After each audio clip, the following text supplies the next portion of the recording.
hello, dance people, and welcome to David's Dance Podcast. I'm your host, David Evans.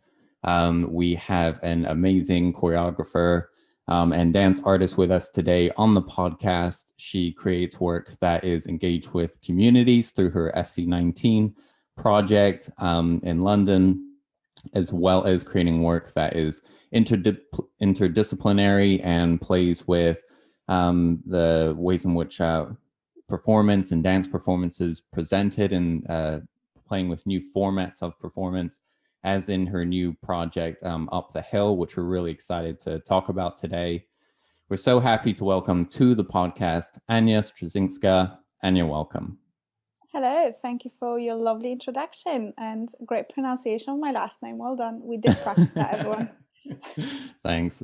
For those who are joining the podcast, Ania was giving me a hand with the last name, which I really appreciate.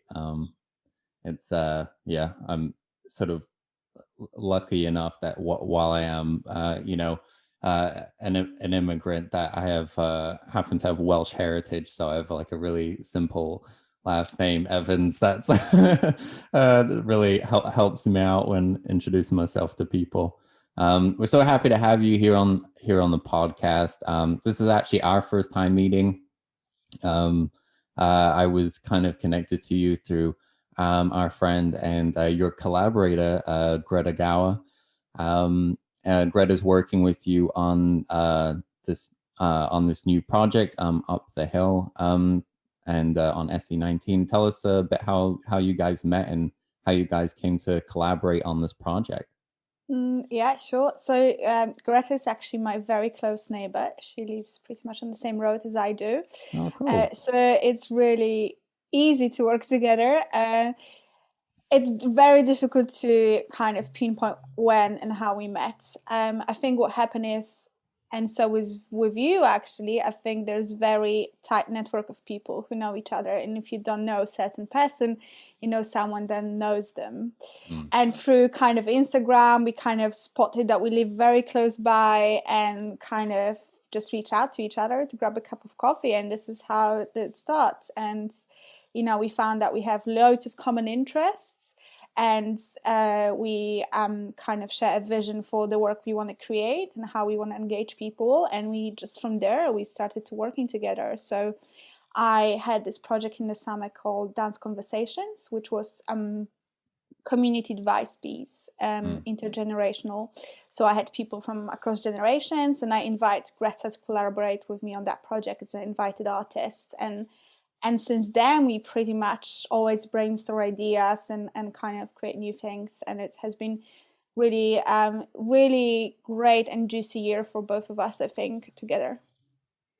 Yeah, you guys are a great fit, having seen like Greta's and being a part of some of Greta's like earlier work. Like she also is quite like an experimental, I think, approach to choreography that I see in the work that you guys have made together as well. Kind of like a playfulness and a choreographic playfulness, which really and willingness to experiment, which like really comes across in the work. Yeah. I think we both, love to experiment and kind of stretch the borders of choreography, but at the same time, we put the audience as first. So we look for, ways of making our work really interactive and really engaging for the audiences. And we always say that we make work for people. And so that is really important whenever you make work, for a black box theater or gallery space, I don't know, V&A or a community hall in our local area. It's that the people are the most important in this, and I think that is really, really important to us, and that is always at the top of what we look at, and therefore that connects us very well, I think. But yeah, I think we are a very close fit. We are very similar and yet so different that we can bounce ideas of each other, and we can kind of be very critic towards each other in a very kind of friendly way, and that the way that helps us push ideas a little bit further. So yeah, that's all true.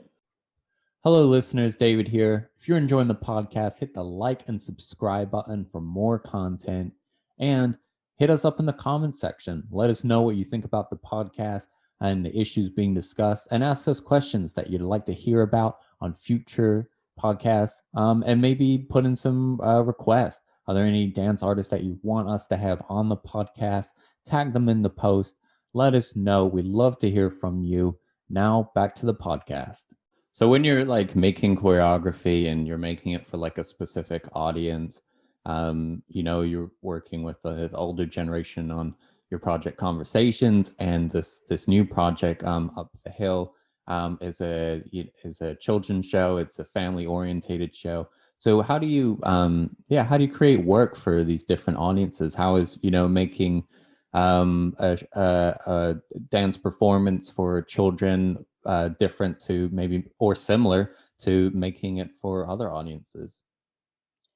I think in terms of similarities, it's good to assume that the audience that's going to come to you are not only people who are used to used to dance work. So I think we very often live in a bubble that, especially when you're still in school, like everyone looks at each other's work and everyone is so keen to discuss and really apply a lens that is needed for this work, and everyone is super open-minded. But then you need to think of those people, or just like parents and grandparents, and I think that's very useful. Are those parents and grandparents, even if they don't understand fully what is going on and where you're coming from, are they going to have a nice experience, a joyful experience? Are they going to take something away from that? Are they going to take out an interesting question? Are they going to take out that it was the first experience of this kind that they have? What are they going to take out? And I think this is really important in whatever work you create. You need to just assume that the audience is very diverse, and people come with different experiences to see your work. And so, on the other hand, with creating work for kids and families, it's a very thin line, and something it took us quite a long time kind of researching the ideas we want to take further, and kind of playing with ideas, because you don't want that work to be too cheesy and too kind of cliche, and we're not making, I don't know, Elsa visiting them, it's very, very different. We want to bring the professional experiences that we have and the skills we have, the things that we know how to do the best, to our community. So then, like with any other work, you have to have some starting point, and you start to play with ideas, and it kind of unfolds for you as you go. It's become clear. But I think with this kind of work, there's loads of testing to do. So we needed to, run so many ideas, and 90% of those ideas didn't end up in the work. But, it's the nature of any other work, really. So, yeah, I don't know if that's answering your question, but really thinking of the audiences. Yeah. And as far as like kind of, I guess audience interaction, like how do you find that? Do you find like, kids are more up for the interaction and adults are more apprehensive, or, how do you find those dynamics and making work that is, interactive in a way? Yeah, I mean, kids definitely more open, and they don't have this kind of hesitation to take part in something, If that looks fun, they're going to do it. Of course, children are different. There are more shy children and children that are more up for it, of course. But in general, there is very little, I think working, with adults and adult audiences, there is always that fear that if you make really interactive work and you need certain action to trigger the other action, there will be always that risk that this action from the audience is not going to happen. Well, I think that risk working with younger audiences, it's lower. Obviously, making interactive work, whatever we describe as interactive now at COVID times, is drastically different. So again, we needed to go back. Okay, we really want to keep our work interactive. How do we do that so that it's safe and legal, Yeah. How do we grasp that? What's the interactive work in current times? And what is going to be interactive work for next few years, I expect, what is it? Because it's no longer super close proximity, you know. It is no longer, you know, very direct actions and kind of immersing the audiences physically in the work, because it's just not going to happen currently. So I mean, I can obviously describe how did we approach that from here, but it is so different now, and it feels like creating very different form to what we did before, Right. and what we could do before. And I think having that very heavy filter, it's difficult in a sense, you know, because you always need to re-question yourself. Um, so actually, Up the Hill, which is, as you say, it's a work for families. It's a doorstep piece. So we go to people's places in their gardens, in their driveways, or however you want to call it, and we perform there. And the way their interaction is happening, there is a poem written by a local person as well, and it talks a lot about, we live in Crystal Palace here, it's very hilly, and it talks a lot about the journey up the hill and kind of this kind of adventure around the neighborhood, and in a very playful and child-friendly way, but it really directly reference to the surrounding. And the children become part of the story. There's actions that they have to take to help the story develop. There is a very direct conversation with them, you know, and so it becomes a storytelling piece then. And I think storytelling is very interesting and very playful way of you know, involving children in the work, and it has been really interesting to work with a spoken word in that way, and really immersing the families in the story, and therefore the work might be slightly different for each family, which keeps it really exciting for us, you know, and really open. I think that's the other thing we look for. We don't want to make a work and it's literally copy paste, you know. It's a live thing. We want it to develop, we want it to be different, we want it to be exciting to perform. And yes, that's the other part why we look in interactive work. We want it to be a live piece throughout the whole run. Yeah, you bring this. I mean, there's a lot there. The first thing I really want to just highlight is just you bring up a really interesting point about, you know, how kids just are up for engaging with things as long as they think it's fun. And I think there's an interesting like dynamic where kids don't need to label things so much to engage with them. They don't need to like know exactly what something is to engage with it. So like a common thing for me is, so you know, if I'm training breakdance, often I'll go up to like my local bandstand, which is like in the center of a park, and I'll train my breakdance there. Sometimes I'll do contemporary as well, and like improvise and like have my music playing.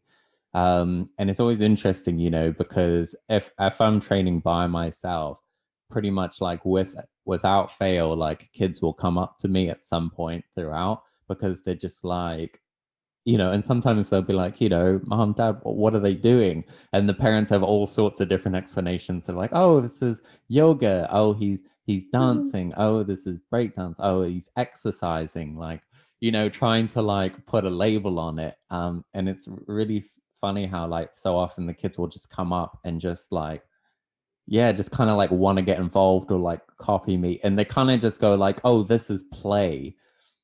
You know, and because they just see it as play, and basically, you know, even though like I'm an adult, they're just like, oh, that guy's playing and he looks like he's having fun, like I want to go do that. And so they can engage with it very directly without having to have all the like almost like the social context and all the different like intellectual context of going like, what is this practice and how is it going about, you know.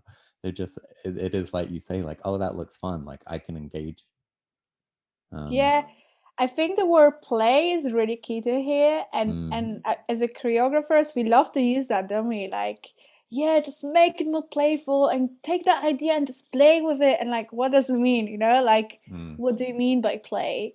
But it really means that you keep it live and you don't think, where does it lead to? You know, you just are really in the moment and just explore the idea or explore certain form. and you don't think of the end game. You don't constantly think, okay, how is it gonna look? Is it gonna fit my story? Is it gonna fit what I'm thinking here for this piece? No, you just have the idea, you just go and play. And I think that is really useful.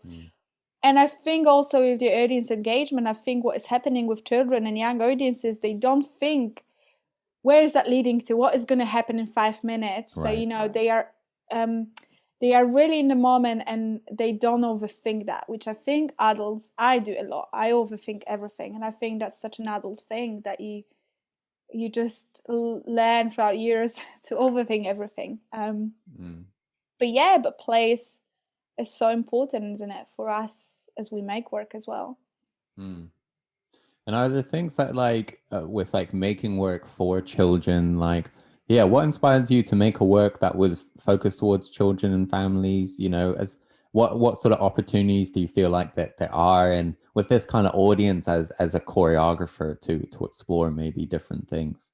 Yeah, I I'm interested in making work for all audiences, but Mm, at the same time, I know it's not possible to make one work that's going to appeal to all the audiences. So, okay, so mm, if I made work for this audience and this audiences, and this is the gap I need now, I need work for the young audiences. And I have years of experience working with children in a creative way, and I love it. I think they are honest. They are, they're super creative. They are a joy to work with, and I think we want to also give back to this certain part of community. And I think this certain part of community has been really affected throughout the last year. Obviously, the homeschooling has been really difficult for working parents. There's very little things the children can do.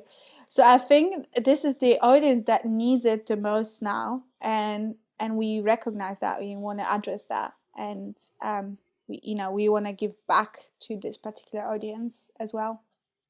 I like how you've created this project SE19, which is kind of an umbrella for a few of your works based around kind of Crystal Palace and that area.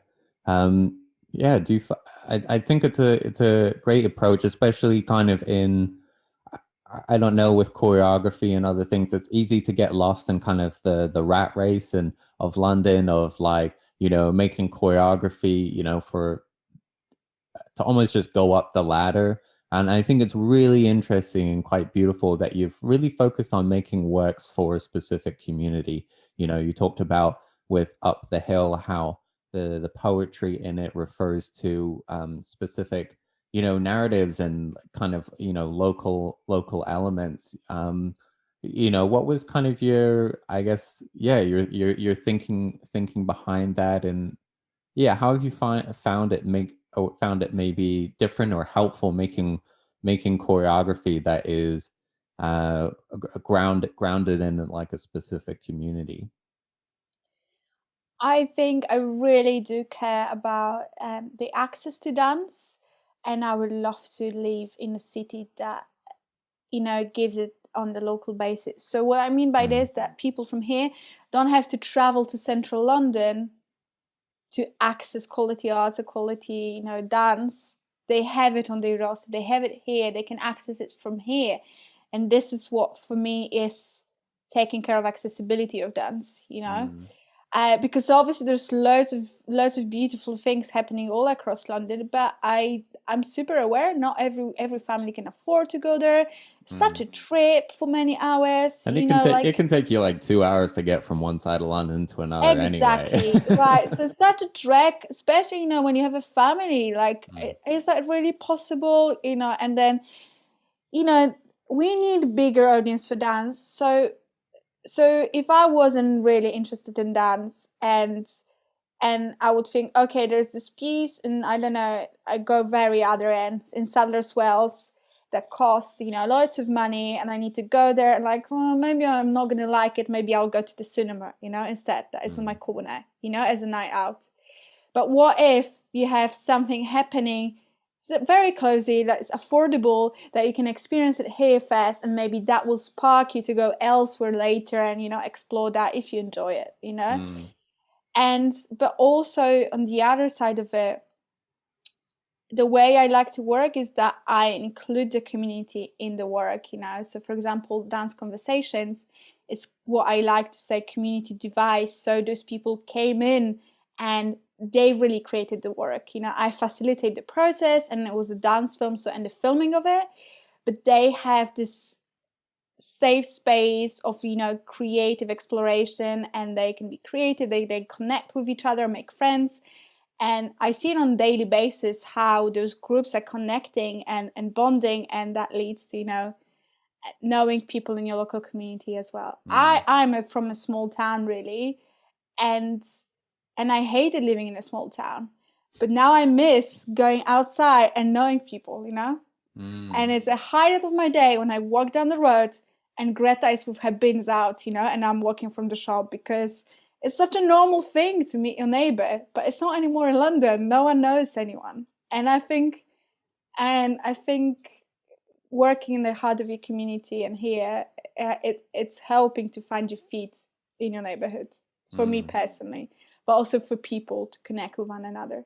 It's a very long answer to your question, isn't it? No, it is, but but you highlight it, and it's actually going back to the ways in which, like, yeah, our identity informs our work, and our experiences inform our work. And you know, I know that as well. Like, it's so interesting. It's like those parts of your childhood is that, yeah, sometimes we underestimate how much a part of them, like, are how much they are a part of us, and because they inform our experiences, they inform the way we make work. And how you have found a way to, you know, take that kind of the village mentality, take the town mentality of like, hey, it's nice to be in community with people, you know. And especially, like, you know, in London, like, it's easy to kind of get lost in the crowd.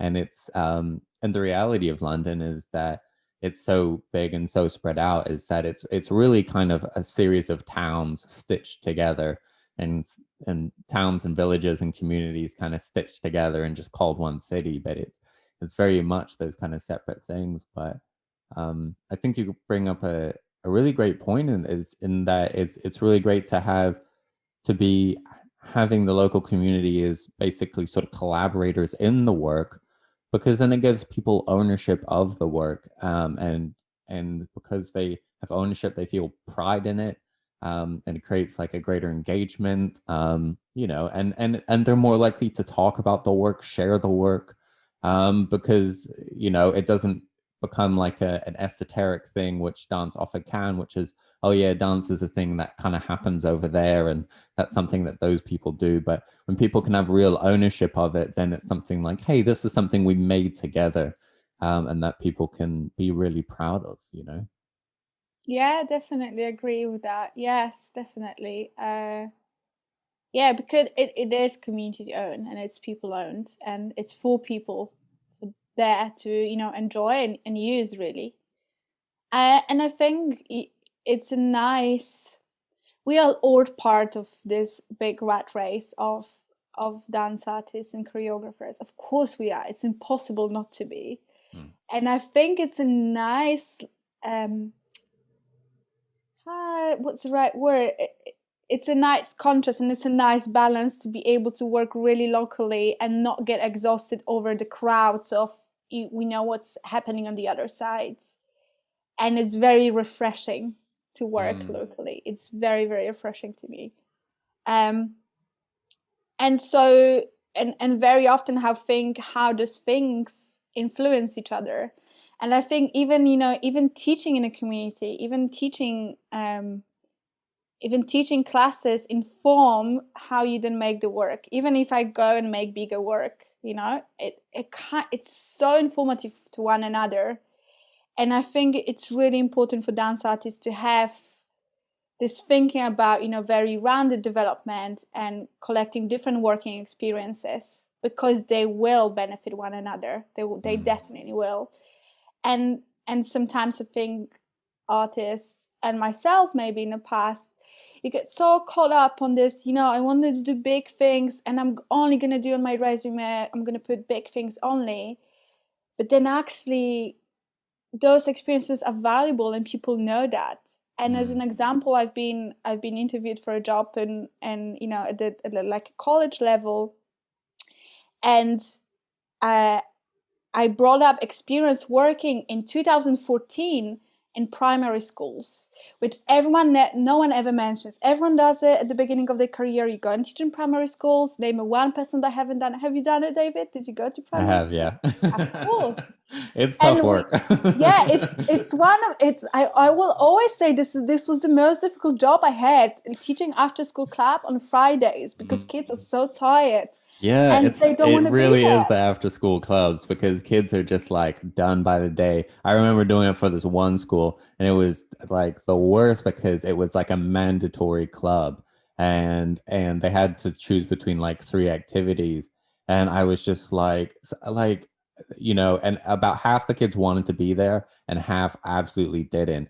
And I was just like, can't you just have these other kids go do something else? Like because they don't want to be here and like yeah that's and they're tired it's the end of the day like you say and yeah teaching dance is like is so amazing when people want to dance but when Yeah, if they yeah, don't it's like exactly. Yeah, I talk all about the connection and people enjoying. Yeah, but there's this part. But then no one talks about it. I think we just like, okay, yeah, this wasn't the start of my career. But I mm, guarantee you, if you go for, I don't know, example, I don't know, Royal Opera House is going to interview you for the public program you're about to teach there. They never did interview me, side note. But and you bring that experience as a way of managing the classroom and a way of managing people in different levels and different needs. This is such a valuable experience now. I look yeah back, because you learn so much. You have this very demanding audience of people that are year 3 and year 4, and yeah, just coming back to it, all the experiences are valuable, and I think it's important to wear them proud and recognize how much you learn from each, and it will influence your work, your bigger work, or whatever is that bigger work I call now, but you as an artist and choreographer. mm. And it's appreciating like the little stepping stones and like I'm a real big believer in like no wasted skills either, even if you're learning or doing a job that's like not related to dance at all, like there's probably, maybe ways in which we're not conscious in which those skills can be like really vital and really useful or we can find a way for them to inform our work or just be useful kind of career skills to build upon and like you say being more honest about the kind of the little in between jobs and yeah I remember talking to the choreographer Jonathan Watkins who's amazing and he was just like he's like yeah he's like just go and do those more he's like it's fine to go and do more commercial jobs or do these jobs which aren't the dream and they might not come up on your CV but they still help they pay the bills and they help you grow as a choreographer you're still learning those choreographic skills he was like if I went and choreographed some music videos in Japan I don't need to put that on my CV or like tell anybody about it, but because he's like, nobody's gonna see it over here. But he's like those things are still keeping my choreographic skills really fresh and really sharp. Um, yeah, and it's like you say, it's just valuing those experiences and being honest about them, and that we don't need to like tuck them away in the corner because Yeah, we're only yeah, I think focusing on the so. big jobs or whatever. Yeah, I mean, we all do that, and I think it's so important to keep working in some sense, so your body and your brain is engaged, and you don't kind of. I think it's really easy, and especially like times like now when it's lockdown, there's very little work out there, to get a little bit, you push yourself out of that creating mode, and it's so important to find a way to maintain your creative self in it, Mm. and whatever form you want, um and keep stimulating yourself, and whatever that can be, that can be watching work, discussing work with other people, like discussion panels, whatever that is, or creating a community project, I don't know, whatever it is. I think it's and I think dance artists are really good in that. Adapt, Yeah. this is a new setting, adapt, and it has been great to look at, um dance industry over last year in that sense has been sad. Of course, lots of people lost so many jobs. Yeah. But at the same time, things that happen has been incredible. It's Yeah. interesting because we saw sort of, like you say, with the adaptability, like there's sort of like a few things that I saw. Like one was just like the sudden explosion in like digital work and the availability of digital work. So I think everybody made a dance film like immediately Of course. in the first lockdown. Like, yeah, I don't know. I don't have like one dance artist friend who like didn't make a dance film, you know? So that it was like immediately jumping into this medium where we were all like, pretty much had this work. A lot of us had this work that was either going to be showcased, and we were like, well, how do we get this out there? You know, and it's seeing a rise as well in kind of streaming and more work being available online, which I think it doesn't like replace seeing live work, but I have found it genuinely helpful in that I feel like I've seen probably more work in the last year than I had leading up to it, just because there's a lot that's available online. And I feel like just from that marketing point of view and access to dance, a lot of companies from, yeah, the smaller companies all the way up to the top are kind of just coming into the 21st century and just being like, hey, we need to have like a digital presence. But then like as things kind of, we had, you know, various versions of restrictions, seeing new performance formats, you know, new ways of creating choreographies with really strong creative constraints of like, hey, how do I create a choreography that has to be outside, like it needs to be XYZ spaced from the audience, and it needs to be like, and the dancers themselves can't touch each other, you know, like I love making like contact work and with lots of partner work, and then it's like, okay, well, how do I make a work that with people, but you know, there isn't this aspect of touch, you know, like Greta had her work, I think it's Still Touch, which explored that very idea, and she did it fantastically. She created a whole work about touch in which, you know, there was no touch and it was like the Yeah. impossible Yeah, the impossible Herculean task. Yeah. impossible task. But from that kind of, you know, it's like, you know, these creative restrictions can really push your creativity forward, because it can create, in her case, it created choreography that was really interesting. Other ways in which, you know, like Up the Hill, like with the idea of this like doorstep performance, that you found that, you know, the restrictions have informed your kind of creativity, or have pushed your kind of artistic creativity in maybe a new direction. For sure. I think going back to Greta's work, I think I've seen that work between lockdowns live. And I think that the kind of instinct thinking would be, okay, you had that research about touch, but now the pandemic happened. Why don't you redirect your research into elsewhere? Because this is not really a thing that you are able to explore and present now. But she didn't do that. She Mm, kept the idea, and therefore the work was even stronger because you introduced the work about touch to a group of people who are living in the middle of pandemic, who can't touch anyone rather than the person that they live with. You know, you can't give mm. a friend a hug, you know. And she makes the work exactly about that, which is, you know, the strength of this work is almost doubled because people Yeah, have it that, just made it literally more they have that profound. memory exactly. So sometimes it's worth to take this risk. But in terms of Up the Hill, I think definitely I don't think we would ever think of doing that that kind of work before the times of um, of the virus, just because really it's not practical. It's not, you know, like you only perform for one family at a time. What's the practicality of this? It's not practical Mm. at all, you know, like it's difficult to perform. You don't know where you're going. You don't know what the surf is going to be like. It's never straight. It's someone's garden, you know, like, and you have this full on choreographic work that you want to present, Mm. and you quickly need to adapt. And uh, but that's exciting, you know, like let's not always the practical and best things, and let's just, you know, let's just recognize what is the needs and take it from there, you know.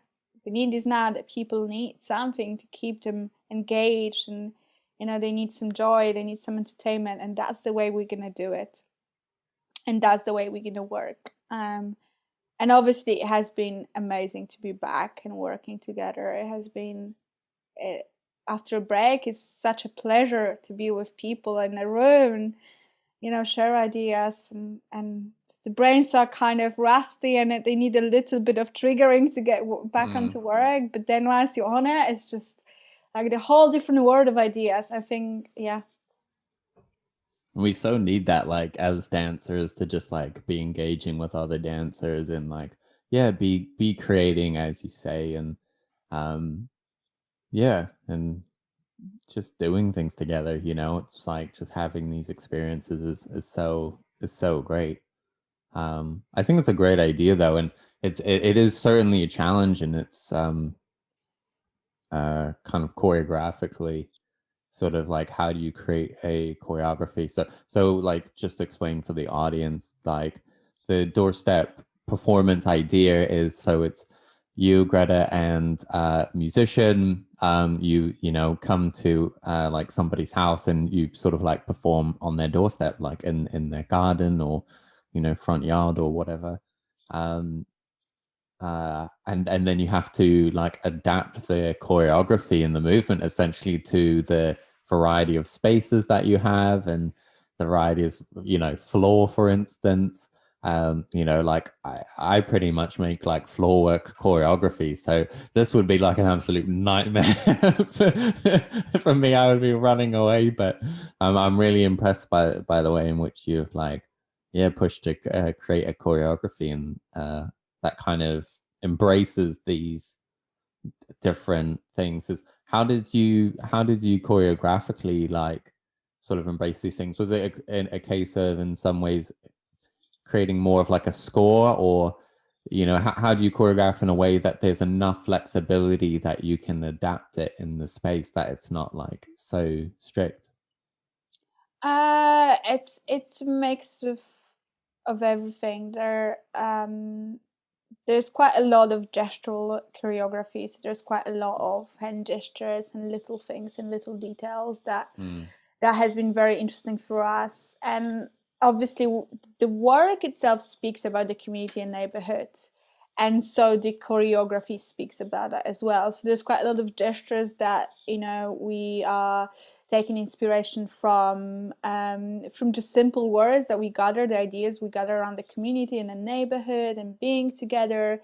And then we kind of layered it over the movement, and or expanded into the movement. So there is a variety of things. But I think the key is also, it is an outdoor work, and you can't do certain things. So you can't do floor work, for example. Like, and it's okay. This is going to be work without any floor work, and it's fine. You just Yeah. you just you miss it, but it's one thing that and it's okay, and you just deal with it in a sense. I think the poem and the way of introducing the stories into the piece is really helpful, and it's just really our job to support that narrative.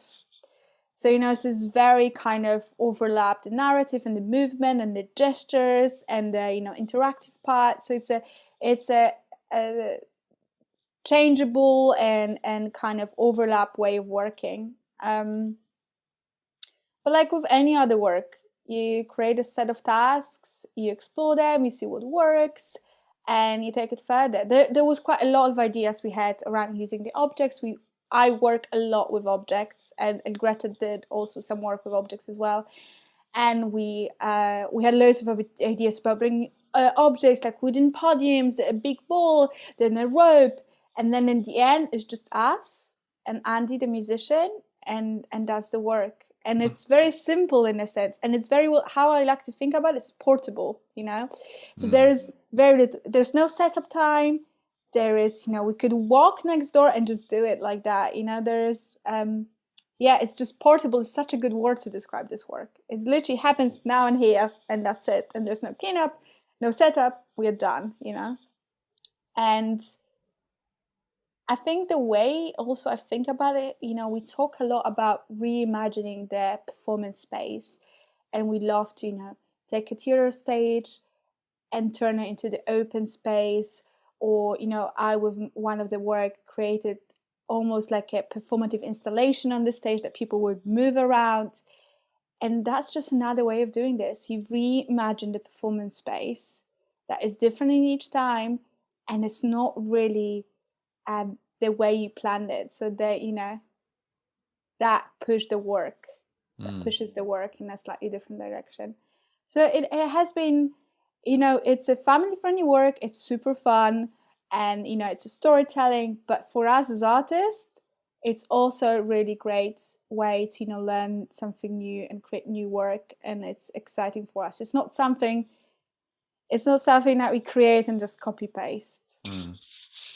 I think you bring up a great point in that, like, well, there's like an interesting, like, kind of two ways to look at it, because you talk about how these works can transform the performance space, but also, for the audience, for the people with they're watching the work in their front gardens, that's transforming their domestic space, and that's really, that's a really exciting thing, because if you're a kid, or parents even, you're used to this domestic space, and this, especially in COVID times, has become really your world. And it's a really beautiful thing to have three artists like yourself come in and kind of, through imagination, through performance, through dance, and kind of play, sort of transforming the space into like a space of storytelling and a space of performance and imagination. And so in many ways, it's sort of a really interesting way of going into people's private spaces and transforming them and bringing life to them. And it's quite beautiful in that way. Yeah, I definitely agree with that. And also, the story of the work kind of looks at your everyday activities and journeys up the hill in a more poetic and performative way, which is also quite interesting, because we actually take what they know very well. We literally say, you're going up the hill and you see this and you see that, and it's just like we went on the daily journey. Yeah. Because wherever they live in the neighborhood, there is a hill. So we take the journey and be really observant about it and bring it back to them, and and bring a different light, bring this performative light to what they know very well. And I think that also really helps to build that connection between audience, that they have very direct reference points and they know what is the work about just because they know it. It's not about some abstract concept. That's why we can say it is family and kids friendly, even though it's not all about colorful costumes and the songs they know, but it is family and child friendly because they exactly know what is it about, and they can refer so well, and they can join us on that imaginary adventure. So yeah. Yeah, so the work is sort of quite personal, and becomes quite personal in that way. It's sort of like, it's a bit of like a funny kind of comparison, but it sort of makes me think of, like, Christmas time caroling in a way, and it's like, what is so special about people going around and singing, and like part of what makes it so special is that that people are bringing song and music to someone's home, and it's the specificity of it, bringing music to someone's home and someone's domestic space, that is really, really quite beautiful. And you found a way to make work that is engaged within the story of the community itself, and kind of going back to that idea of community ownership, that allows your audiences, your doorstep performances, to have ownership of the work because of the way in which their story and the story of their community has been interwoven into the work itself. Are there things that you've maybe learned, because this is, we talked about this as being like a new kind of choreographic restrictions and choreographic kind of direction and creatively, are there things that you've learned from this process over the COVID times that you think you'll take forward in your choreographic work, or things that you've discovered that you didn't expect, that you're like, oh, actually that's a gem and I'm going to take that with me as I sort of go on in my kind of creative journey? I I think that might be not very groundbreaking, but I think less is more. Mm, and and especially with work like this, you have no stage setup, no lighting. You are so The responsibility around the space and the setup is not really on your shoulders, and it's good to accept that in that way. And as I spoke about getting rid of all the objects, which I genuinely love about, like, I love working with objects. I love working, with installation. So it's all about the setup. It's all about the journey of the audience through things, and mm, that has been all taken away in this way of working. And and and it still is interesting to work that way, and it's almost like going back to the roots, yeah. to this very plain idea of the choreography that has a story that people can read, and that is super enjoyable to watch, but also interesting for us to work with. So it's not very counted, and it's not, um, choreographed in a way that we just someone made it in front of the mirror and then taught the other person. It's still made in a very collaborative way, really Mm. creative way, and it's just set to be enjoyed. And so yeah, it's just coming back to basics, isn't it? Um, but yeah, so I think that's a big outtake of that it's okay to make work that is not maybe ticking all the boxes for you. Mm. you know yeah, we always, I think as choreographers, we always push, like, how much I can stretch, what else can I bring, but what if I and we think big, and it's great to Yeah. think big, but sometimes think big, do small, and that also refers to why you ask me, why do I like to work at the heart of my community. I think big 100%, but I focus on working small, and I working on working, I focus on working. um, Mm. so the same with the work. We think big, it's a very big concept, and it's an enormous idea, but we work small, it's a small portable work that's going to work in this sense. Mm. And as you say, it kind of helps you push the choreography, push the movement element of it, because sometimes, we have seen it where like choreography sort of, they kind of get lost in all the other stuff. There's all these other elements, various lights, technology, this, that, the other thing. And sometimes they can kind of become distractions within the work. And it's a fantastic choreographic exercise to be able to really actually push the movement as far as it can really go and squeeze everything you can out of it. In terms of like using it really as an artistic medium and seeing how far you can actually push that medium without without the addition of everything else, and then only once you've done that, okay, now let's add the lights, the costume, the whatever. Where can people find out about the work if they want to book you guys to come perform for them and share your show? Where can they book? uh, on our website is se19dance.co.uk/doorstep. The work is it's available for our local postcodes, but we of course very very much appreciate everyone sharing it if they want to, if they find it interesting. We would love that. So yeah, se19s.co.uk/doorstep, and all the details are on there. You can read about us as well. So the team is myself, Greta Gauch, and Andre Truman. So we are a trio of two dancers and one musician going around people's houses and perform family-friendly work. Awesome. And where's best to follow your work? Is your Instagram or website? Yeah, so that is aniastraczynska.com. That is the website that you can look at my choreographic work outside of the community as well.